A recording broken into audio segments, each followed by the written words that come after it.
দিই। ফিতরা দেওয়ার কারণটা কি? আল্লাহ রাসূল সাল্লাল্লাহু আলাইহি ওয়াসাল্লাম বলেছেন এই ইবাদত, এই রোজাটা একটা এমন ইবাদত, এই রোজাটা একটা এমন পাক পবিত্র ইবাদত। আল্লাহুস সামাদ। রোজার হালাতে মানুষকে গীবত করতে মানা আছে, রোজার হালাতে মানুষকে চুগলখড়ি করতে মানা আছে, রোজার হালাতে মানুষকে মিথ্যা কথা বলতে মানা আছে, রোজার হালাতে রোজার অবস্থাতে শরীয়ত বিরোধী কথা বলতে মানা আছে। কিন্তু আমরা মানুষ, হইতে পারে আমাদের জবানটা একটু এদিক ওদিক চলে গেছে, চোখটা আমাদের একটু এদিক ওদিক চলে গেছে, রোজাটাতে একটু দাগ লেগে গেছে, রোজাটা একটু ফুটা হয়ে গেছে, রোজাটা একটু আয়েব হয়ে গেছে। তো রাসূল বলছেন উম্মত, তোমার এই দাগটাকে শেষ করার জন্য, তোমার রোজাটাকে পাক পবিত্র করার জন্য তুমি কি করো? ফিতরা আদায় করো। এক নম্বর। দুই নম্বর, তুমি ফিতরা আদায় করো, ফকির মিসকিনের হক হবে। ফকির মিসকিনরা আল্লাহুস সামাদ, তোমার এই ফিতরা থেকে তাদের বাড়ি ঘর চলবে, তারা সুখের জীবন কাটবে, এই জন্য তুমি ফিতরা করো। এবার বলবেন মাওলানা ফিতরা কখন আদায় করতে হবে? ফিতরাটা কখন দিতে হবে? কত ভাই রমজান মাস শুরু হলো, ইমাম সাহেবকে জিজ্ঞাসা করতে শুরু, মন্ডলকে জিজ্ঞাসা করতে শুরু, হ্যাঁ মন্ডল ফিতরা দিবেন না, এবার দিবেন না, হ্যাঁ কয় টাকা ফিতরা দিতে হবে? এই দেখেন আগে শুরু, রোজা একটা দুটো কাটেনি, আগে শুরু। কত ভাই এমন আছে যে ফিতরা জমা করতে আছে, ফিতরা এখন জমা হয়ে গেছে। কিন্তু ভাইরে হাদিস কোরআনে যেটা পাওয়া যায়, আল্লাহ রাসূল সাল্লাল্লাহু আলাইহি ওয়াসাল্লামের জামানাতে সাহাবায়ে কেরাম ঈদের একদিন দুদিন তিন দিন আগে ফিতরা আদায় করতেন। ঈদের একদিন দুদিন তিন দিন আগে ফিতরা আদায় করতেন। এটা হলো সুন্নাত তরিকা। এজন্য খুব আগে বেশি ফিতরা জমা করিয়েন না, একদিন দুদিন তিন দিন আগে ফিতরাটা জমা করিয়েন আপনি। এবার কতক্ষণ পর্যন্ত জমা করতে হবে? রাসূল বলেছেন ঈদের নামাজ পড়িতে যাওয়ার আগে আগে তুমি ফিতরা জমা করে তুমি ঈদের নামাজ পড়িতে যাও। এটা মনে করিয়েন না আচ্ছা নামাজটা পড়ে চলে আসে তারপরে তখন ফিতরা দিব এসে, না। রাসূল বলেছেন তোমার ফিতরা হবে না, আম সাদকা, আম দানের মতন তোমার দান হয়ে যাবে। এইজন্য রাসূল বলেছেন উম্মত, তুমি ফিতরা আদায় করো, ফিতরা আদায় করার পর তুমি কি করো? নামাজ পড়িতে যাও। আর নামাজ পড়ে এসে যদি তুমি ফিতরা আদায় করো তাহলে তোমার এটা ফিতরা হবে না, আম সাদকা, আম দানের মতন তোমার দান হয়ে যাবে। ভাইরা আমার, আর একটা আমল বলে যে আপনাদের সামনে আল্লাহ রাসূল বলেছেন এই রমজান মাসটা যখন শেষ হবে, রমজান মাসের পর একটা মাস আসবে শাওয়ালের মাস, আরবিতে শাওয়ালের মাস আসবে একটা। এই মাসটাতে রাসূল বলেছেন 6টা রোজা আছে। কয়টা রোজা আছে? কয়টা রোজা আছে ভাই? 6টা রোজা আছে। শাওয়াল মাসে 6টা রোজা। যে কোনো টাইমে আপনি করতে পারেন মাসের ভিতরে, শুরুতে করেন, মধ্যখানে করেন, লাস্টে করেন। শাওয়াল মাসের ভিতরে ঈদের দিন শুধু বাদ দিয়ে 6টা রোজা যদি আপনি করতে পারেন, আর এই রমজান মাসের যদি এক মাস রোজা করেন, তো রাসূল বলেছেন গোটা বছরই সেই রোজা রাখবেন। রমজান মাসের এক মাস রোজা রাখলেন আর শাওয়াল মাসে 6টা রোজা করলেন, তো রাসূল বলেছেন ওই লোকটা গোটা বছরই রোজার হালাতে থাকলো, গোটা বছরই তার রোজা রাখা হলো। সুবহানাল্লাহ। আপনারা জানেন একটা নেকি করলে 10টা নেকির সমান আপনি পাবেন। এক ওয়াক্ত নামাজ পড়তে গেলে 10 ওয়াক্তের সমান আপনি নেকি পাবেন। এই মতো একটা রোজা যদি আপনি করেন 10 দিনকার সমান আল্লাহ আপনাকে নেকি দিয়ে দিবেন। 10 দিনকার সমান নেকি দিয়ে দিলেন। তো আপনি 30 দিন রোজা করলেন, 30 10 গুণা করলেন, আপনি কতটি হলো? এবার 6 দিন আপনি ওদিকে রোজা করবেন, 6 10 60টা হয়ে গেল। আল্লাহুস সামাদ। তাহলে ভাই 360 দিনে বছর হয়। আপনি যদি এদিকে 30টা রোজা আর ওদিকে যদি 6টা রোজা আপনি করেন তাহলে 360 দিনই আপনার রোজা করা হলো। আল্লাহ তাবারাক ওয়া তাআলা আপনাকে কতখানি ফজিলত দান করবেন, নেকি দান করবেন। এইজন্য ভাইরাকে বলবো, মায়েরাকে বলবো, যদি আপনাদের ইচ্ছা হয়, না যদি কেউ বলে যে আমি রোজা করব না, তো গুনাহ হবে না। যদি কেউ বলে না আমি শাওয়াল মাসে রোজা করব না, গুনাহ হবে না। করলে নেকি আছে। নেকি কি? রমজান মাসের রোজা, শাওয়াল মাসের 6টা যদি রোজা করে গোটা বছর আপনার রোজা করা হলো। আর একটা মাসলার কথা বলে দিই ভাইরে, রোজার দিনে যদি কোনো মানুষ ভুল করে যদি খেয়ে লাই, ভুল করে খেয়ে নিয়েছে, আপনি কাম করে এলেন, মাঠ থেকে এলেন, বাজার থেকে এলেন, দোকান থেকে এলেন,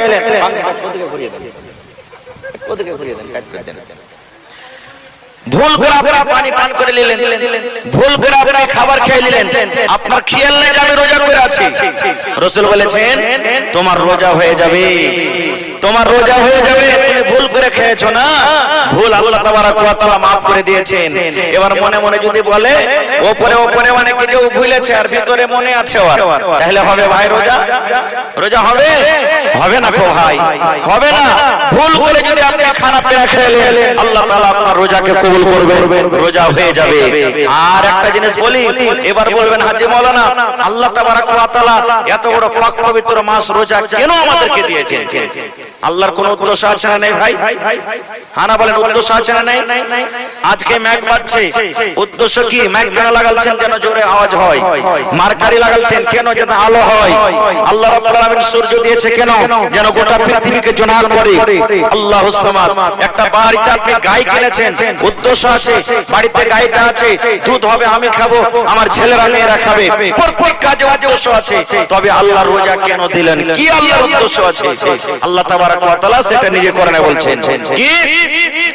ইয়া আইয়ুহাল্লাযীনা আমানু, হে আমার ঈমানদার বান্দা বান্দীরা তোমরা শুনে নাও, আল্লাহ রাব্বুল আলামিন ঈমানদার বান্দা বান্দীদেরকে কত ভালোবাসেন।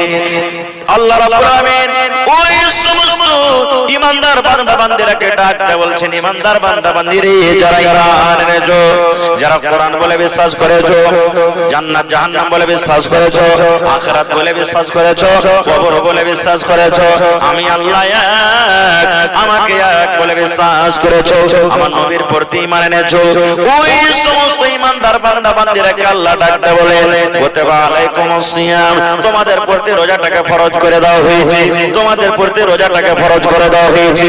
আল্লাহ রাব্বুল আলামিন আবার বলেন, বান্দারে তোমরা এটা মনে করিও না যে আল্লাহ এক মাস রোজা শুধু আমাদের প্রতি ঝামেলা দিয়ে দিয়েছেন, আল্লাহ এক মাস কষ্ট দিয়েছেন, আল্লাহ রাব্বুল আলামিন আমাদের প্রতি এক মাস বোঝ দিয়ে দিয়েছেন। আল্লাহ বলেন, না না না, আমি তোমাদের প্রতি ঝামেলা করিনি, তোমাদেরকে আমি কষ্ট দিই, তোমাদের প্রতি আমি জুলুম করিনি। কামা কুতিবা আলাল্লাযীনা মিন ক্বাবলিকুম, আল্লাহ বলেন তোমাদের আগে যত নবী এসেছিলেন সমস্ত নবীকে আমি আল্লাহ রাব্বুল আলামিন রোজা দান করেছিলাম। তোমাদের আগে যত নবী এসেছিলেন সমস্ত নবীদেরকে আমি রোজা দিয়েছিলাম, কিন্তু রোজা রাখার নিয়মটা হলো আলাদা।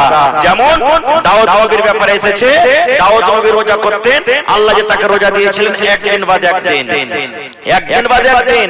আজকে রোজা করলেন, কালকে হলো ইফতার, পরশু রোজা করলেন, তারপরের দিন আবার ইফতার, তারপরের দিন রোজা করলেন, তারপরের দিন ইফতার।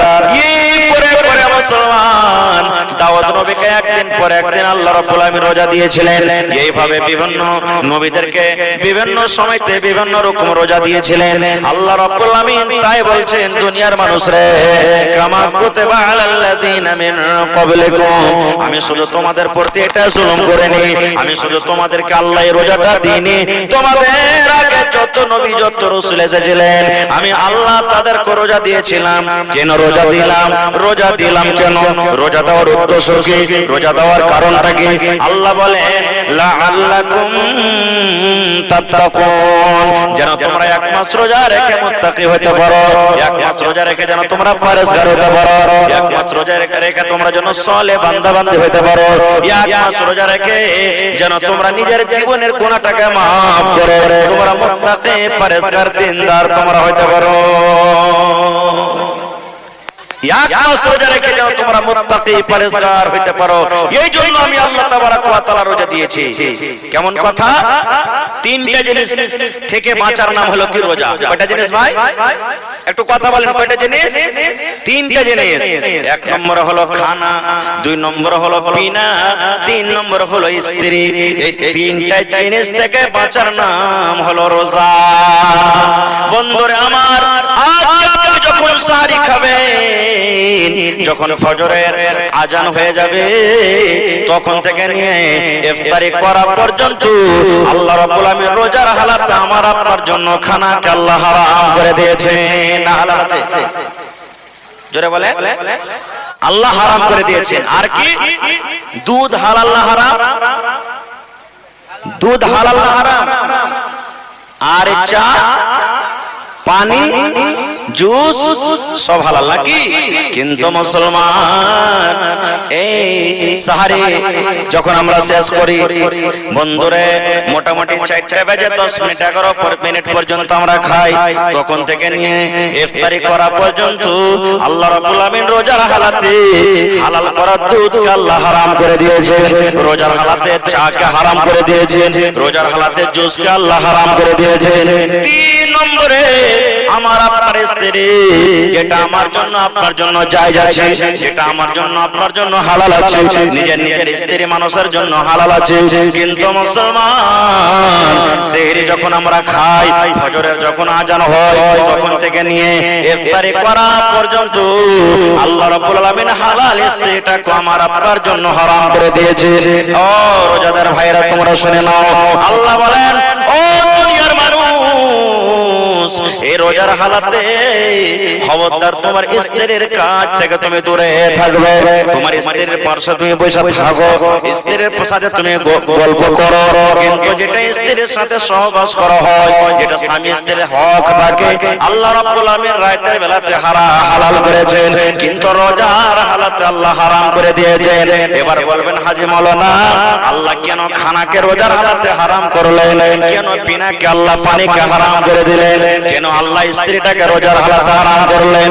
আল্লাহ রাব্বুল আমিন দুনিয়ার মানুষকে মেসেজ করেন, দুনিয়ার মানুষকে এটা পয়গাম দিতে চান, দুনিয়ার মানুষরে 15 ঘন্টা 16 ঘন্টা 17 ঘন্টা তুমি না খেয়ে থাকো, তোমার সামনে ভাত আছে, তোমার সামনে রুটি আছে, তোমার সামনে ছাতু আছে, তোমার সামনে বিভিন্ন রকমের খাবার রাখা আছে, তুমি একমাত্র আমার ডরে আমার ভয়ে খাও না, কারণ আমি রোজা রেখে আছি।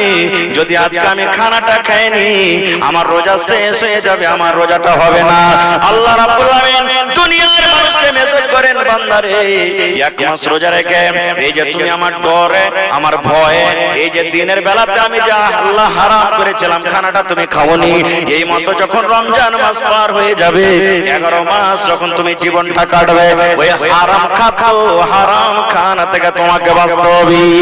আল্লাহ রাব্বুল আমিন পানিকে দুধকে এই জন্য আল্লাহ রাব্বুল আমিন রোজার হালাতে হারাম করে দিয়েছে। আল্লাহ দুনিয়ার মানুষকে পয়গাম দেন, রে দুনিয়ার মানুষ, যখন তুমি রোজার হালাতে এই পানি থেকে দুধ থেকে যে শরবত থেকে যখন তুমি দূরে থাকতে পারো, তাহলে অন্য 11 মাসে মদ শরাব থেকে তুমি কেন দূরে থাকতে পারবে না? আল্লাহ রাব্বুল আমিন রোজার হালাতে নিজের স্ত্রী থেকে আলাদা থাকতে বলেছেন, তোমার স্ত্রীর সাথে তুমি সহবাস করিও না, মিলন করিও না। আল্লাহ রাব্বুল আমিন মেসেজ দিতে চায় দুনিয়ার মানুষকে, ও দুনিয়ার মানুষ, 1 মাস তোমার স্ত্রী থেকে তুমি যদি আলাদা থাকতে পারো, তাহলে 11 মাস কেন ওয়াপার স্ত্রী ওয়াপার বেটে ছেলে থেকে তুমি আলাদা থাকতে পারবে না। আল্লাহ রাব্বুল আমিন এই কথাটাই এজন্য বলেন, ও দুনিয়ার মানুষ, আমি রোজা এই জন্য দিয়েছি লাআল্লাকুম তাত্তাকুন। ভাই আর একটা কথা বলে দিই, আল্লাহ রাসূল সাল্লাল্লাহু আলাইহি ওয়াসাল্লাম বলেছেন,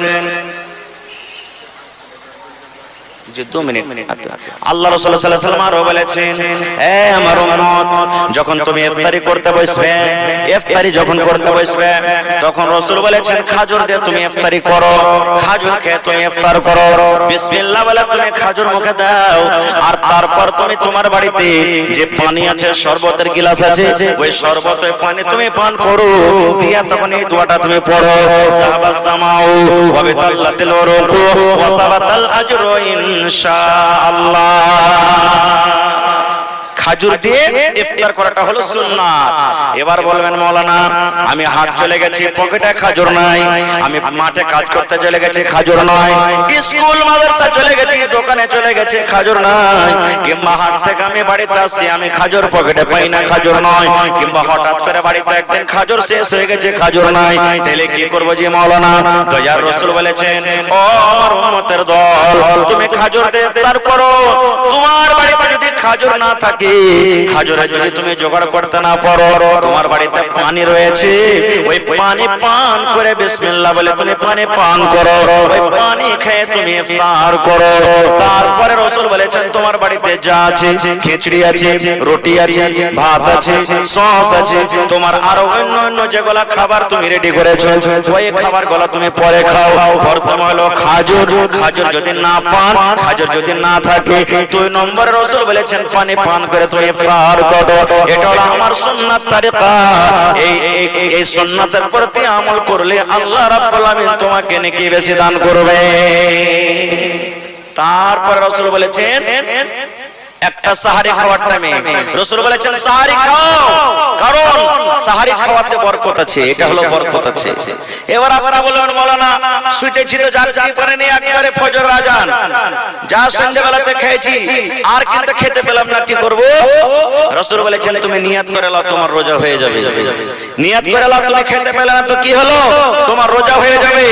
আল্লাহ রাব্বুল আলামিন তোমার রোজাকে কবুল করবেন, তোমার রোজা হয়ে যাবে। এইজন্য তুমি এটা মনে করিও না যে আমি সাহারি খেতে পেলাম না তো আমার রোজা হলো না।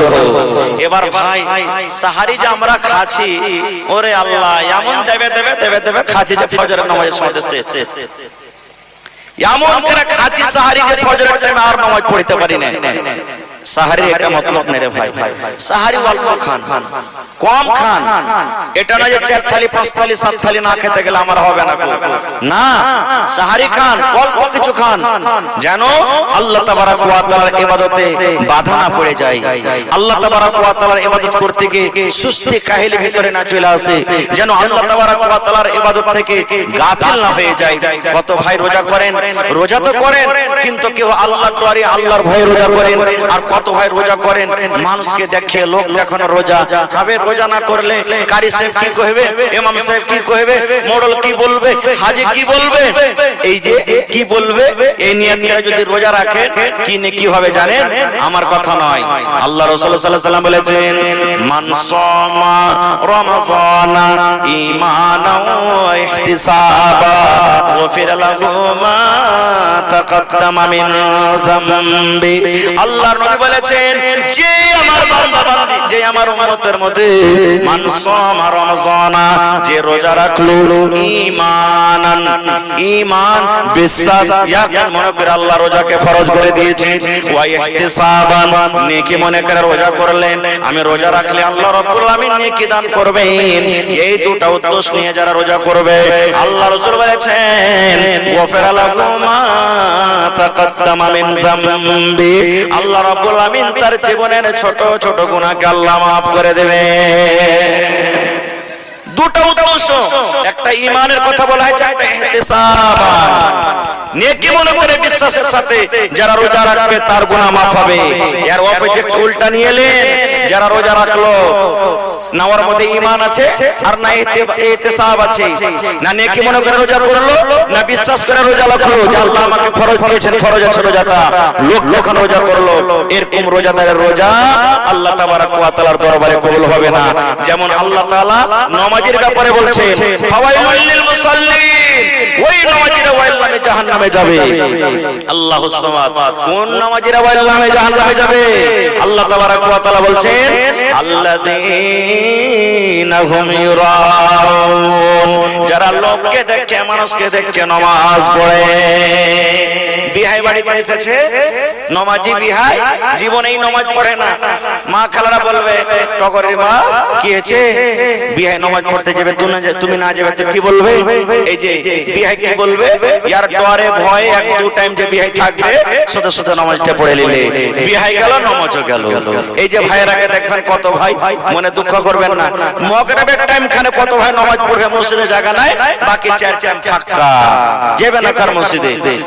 কারণ মাগরিবের টাইমে যাওয়ার মানে হলে যে রোজা করেছি হাজির দিতে এসেছি, সব দেখবে যে হ্যাঁ রোজা করেছি তো নামাজ পড়তে এসেছে। কত ভাই রোজা করবে না, তা নামাজ পড়তে চলে যাবে, না গেলে কি করবে, শালা রোজা করে নিবে নামাজ পড়তে এলো, এরকমই কথা মনে করবে। তো ভাই রে, বলার মেলায় কিছু কথা আছে ভাই। এই রোজাটা একটা এমন ইবাদত, এই রোজার ব্যাপারে আল্লাহ তাবারক ওয়া তাআলা নিজে বলছেন হাদিসে কুদসি, হে আমার ফেরেশতারা, নামাজের নেকি তোমরা দাও, হজের নেকি তোমরা দাও, তেলাওয়াতের নেকি তোমরা দাও, দানের নেকি তোমরা দাও, কিন্তু রোজার যখন বাড়ি এলো আল্লাহ তাবারক ওয়া তাআলা ফেরেশতারাকে বলছেন, রে আমার ফেরেশতার দল, ফাইন্নাহু লি ওয়া আনা আজজি চেয়ে বেশি। আল্লাহ বলেন রোজা হলো আমার জন্য, আর আমি আল্লাহ তাবারক ওয়া তাআলা তার বদলা দিব। রোজা আমার, তোমাদেরকে নেকি দিতে হবে না ফেরেশতারা, আমি আল্লাহ তাবারক ওয়া তাআলা রোজার নেকি দান করব। ভাই তাহলে এই পাক পবিত্র রমজান মাসে আল্লাহ তাবারক ওয়া তাআলা রহমতের দুয়ারকে খুলে দিয়েছেন, আল্লাহ তাবারক ওয়া তাআলা গজবের দুয়ারকে বন্ধ করে দিয়েছেন। যত লুটতে পারবেন লুটেলেন, যত নেকি করতে পারবেন নেকি করেলেন। আল্লাহুস সামাদ। ভাই এই নেকির রাস্তাগুলোর মধ্যে একটা নেকি হলো কি দান, সাদকা, খায়রাত। দান একটা হলো নেকি। আল্লাহুস সামাদ। আজকে মসজিদটা আল্লাহর ঘর, এই ঘরের জন্য আজকে আপনারা জালসা লাগিয়েছেন এই শবে কদর লাইলাতুল কদরের রাতে। ভাই কে জানে কখন আল্লাহ কার দানকে কবুল করবেন, কোন আমলটাতে আল্লাহ তাবারক ওয়া তাআলা কার খুশি হয়ে যাবেন সেটা আল্লাহ জানছে। আল্লাহ নবী সাল্লাল্লাহু আলাইহি সাল্লাম বলেছেন, একটা ইমরাতুল ফাহিশা বেশ্যা নারী কুকুরকে পানি পান করিয়ে জান্নাতি হয়ে গেছে। কুকুরকে পানি পান করিয়ে, কুকুরকে পানি খাইয়ে সেই মহিলা জান্নাতি চলে গেছে। একটা মহিলা বিলাইকে বেঁধে রেখেছে, না ওকে খাইতে দিয়েছে না পানি দিয়েছে না, ওর গলাখানটা খসিয়ে দিয়েছে, বিলাই শুকিয়ে শুকিয়ে তড়িয়ে মরে গেছে, মহিলাটা জাহান্নামী হয়ে গেছে। ভাইরে আল্লাহ রাসূল সাল্লাল্লাহু আলাইহি ওয়াসাল্লাম বলেছেন, এক জামানাতে একটা লোক 100টা লোককে মার্ডার করেছিল, 100টা লোককে মার্ডার করেছিল, কিন্তু আল্লাহর দরবারে এমন ভাবে তওবা করলেন, আল্লাহ তার তওবা কবুল করে আল্লাহ তাআলা তাকে জান্নাতে ঘোষণা করে দিয়েছেন। ভাই কখন কোন আমলে আল্লাহ তাবারক ওয়া তাআলা আমার আপনার উপরে রাজি হয়ে যাবেন সেটা আল্লাহ জানেন, আমিও জানি না। যেমন একটা হাদিস আছে, আল্লাহ রাসূল সাল্লাল্লাহু আলাইহি ওয়াসাল্লাম ফজরের নামাজ পড়লেন, ফজরের নামাজ পড়ার পর মুক্তাদির দিকে ঘুরলেন, মুক্তাদির দিকে ঘোরার পর তখন বলছেন, বেলাল, ও বেলাল তুমি কোথায় আছো, এখানে এসো আমার সামনে। বেলাল হাজির হয়ে গেলেন। এবার নবীজি বললেন, বেলাল তোমার জীবনে তুমি কোন এমন আমল করো বাবা, যে আমলটার কারণে আমি নবী আমি জান্নাতের ভিতরে তোমাকে আমার আগে আগে হাঁটতে দেখেছি। নবী বলছেন, আমি পেছনে পেছনে আছি আর তুমি আগে আগে হাঁটছো, কোন এমন আমল করো বেলাল, আমলটার কথা কি বলবে না? তো হযরত বেলাল বলছেন, হুজুর এরকম তো আমি দেখতে পাই না যে কিছু আমল করি, আপনার সাথে নামাজ পড়ি, তেলাওয়াত করি, এগুলা যা আল্লাহ রাব্বুল আলামিন শক্তি দেন আমি করি, এরকম তার কোন আমল দেখতে পাই না। রাসূল বলছেন, না রে বেলাল না, তুমি আমল করো, কারণ আমি নবী তোমাকে জান্নাতের ভিতরে আগে আগে হাঁটতে দেখেছি। বাবারে আমলটা কি একটু মনে করে তুমি। এবার তখন বেলাল কি বলছে, আল্লাহর নবী গো, ইয়াখান আমি আমল করে নবী গো, আমার জীবনের ইয়াখান আমি আমল করি, যখন আমি ওযু করি, আমার যখন ওযু ভেঙে যায়, যখন আমি ওযু করি, নামাজের টাইম হোক কিংবা না হোক, আমি মসজিদে ঢুকতে গেলে, ওযু করে মসজিদে ঢুকতে গেলে আমি 2 রাকাত করে আমি নামাজ আদায় করি। 8টার সময় 9টার সময় যদি আমার ওযু ভেঙে যায়, ওযু করি, তাইলে আমি ওই টাইমে ওই সময়তে আল্লাহর ঘর মসজিদে গিয়ে আমি 2 রাকাত নামাজ পড়ি। 2টার সময় আমার জোহরের নামাজ পড়া হয়ে গেছে, 2টার সময় যদি আমার ওযুর দরকার হয়, আমি যদি ওযু করি, তাহলে ওই টাইমে আমি আল্লাহ রাব্বুল আলামিনের মসজিদ গিয়ে আল্লাহর ঘর গিয়ে আমি 2 রাকাত আমি নামাজ আদায় করি। আল্লাহ রাসূল বললেন, বেলাল রে, এই আমলটার কারণে আমি তোমাকে জান্নাতের ভিতরে আগে হাঁটতে দেখলাম। নারে তাকবীর। ভাই তবে রাসূল বলেছেন, মান বানা লিল্লাহি মসজিদান বানাল্লাহু লাহু বাইতান ফিল জান্নাহ, যে এখন আল্লাহর ঘর বানাবে, আল্লাহর ইবাদতখানা বানাবে, মসজিদ যে নির্মাণ করবে, আল্লাহ তাবারক ওয়া তাআলা নবী বলেছেন আল্লাহ তাআলা তার জন্য জান্নাতের ভিতরে এখন ঘর বানিয়ে দিবেন। দুনিয়াতে আপনি আল্লাহর ঘর বানাবেন, দুনিয়াতে মসজিদ বানাবেন, আল্লাহ রাব্বুল আলামিন তার বদলাতে জান্নাতের ভিতরে আপনার জন্য ঘর বানাবেন। 5 মঞ্জিলা ঘর বানিয়ে দিবেন, তার ফজিলত বয়ান করা হয়নি। 2 মঞ্জিলা ঘর বানাবেন, তার ফজিলত বয়ান করা হয়নি। নিজের বাড়ি বানাইতে হবে, ঘর বাড়ি বানাইতে হবে, বানা দরকার। কিন্তু মুসলমান, আল্লাহ নবী 1400 বছর আগে এলান করেছেন উম্মতরে, যে আল্লাহর ঘর বানাবে, নর হোক কিংবা নারী হোক, যে আল্লাহর ঘর বানাবে, আল্লাহ রাব্বুল আলামিন তার জন্য জান্নাতের ভিতরে এখন ঘর বানিয়ে দেবে। সুবহানাল্লাহ।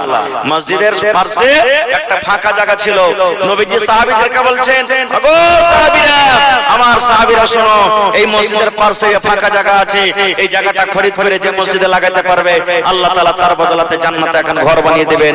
উসমান গনি দাঁড় হয়ে গেলেন, নবীজি আমি উসমান এই জায়গা খরিদ করে মসজিদে আমি লাগিয়ে দিলাম, যত টাকা লাগবে যত পয়সা লাগবে আমি উসমান দিব, এই টাকাটা দিয়ে আমি এই মসজিদের জমিনটাকে আমি মসজিদে মিলিয়ে দিলাম, ফাঁকা জায়গাটাকে ফাঁকা জমিনটাকে মসজিদে আমি সাজিয়ে দিলাম। আল্লাহ রাসূল বলছেন তার জন্য জান্নাতের ভিতরে এখন ঘর বানাবে। তো ভাই বলার মেলায় কিছু আছে, আল্লাহ হায়াত রাখে ইনশাআল্লাহ কোনদিন আবার আলোচনা করব। তবে ভাইরি 1 টাকা পারবেন তো 1 টাকা আপনার কাছে নিব। মসজিদে আপনাদের টাইলস লাগবে আর ভিতর সব একবারে ভুয়া ভুয়া সব বালুগুলা খোঁচা খোঁচা খোঁচা খোঁচা গেছে, ভিতরে পালাস্তারের দরকার আছে। পালাস্তার না করতে গেলে আপনার টাইলস লাগবে না, কো মার্বেল লাগবে না। কো ভাই দেখি কোন আল্লাহর বান্দা আজকে আছেন, মাওলানা মা বাপ দাদু দাদি নানা নানি দুনিয়া থেকে কত কিছু লেগেছেন, তাদেরকে স্মরণ করে আমি 100 সেফটি বালুর দাম আমি মসজিদে দান করলাম 5 থেকে 6,000 টাকা। দেখি কোন এমন আল্লাহর বান্দা আছেন, মাওলানা 1000 ইটের দাম 10,000 টাকা আমি মসজিদে আল্লাহর ঘরে আমি দান করলাম। দেখি কোন আল্লাহর বান্দা আছেন, মাওলানা 50 বড়া আমি সিমেন্টের দাম আল্লাহুস সামাদ আমি 50 বড়া 10 বড়া 20 বড়া করে আমি সিমেন্ট আল্লাহর ঘরের জন্য আমি দান করে দিলাম। দেখি কোন আল্লাহর বান্দা এবং বান্দি আছেন, মা খালা দাদি নানি আছেন, গলার হার নাকের নাকমণি কানের বালি আর হাতের পায়াল হাতের কি বলছে চূড়া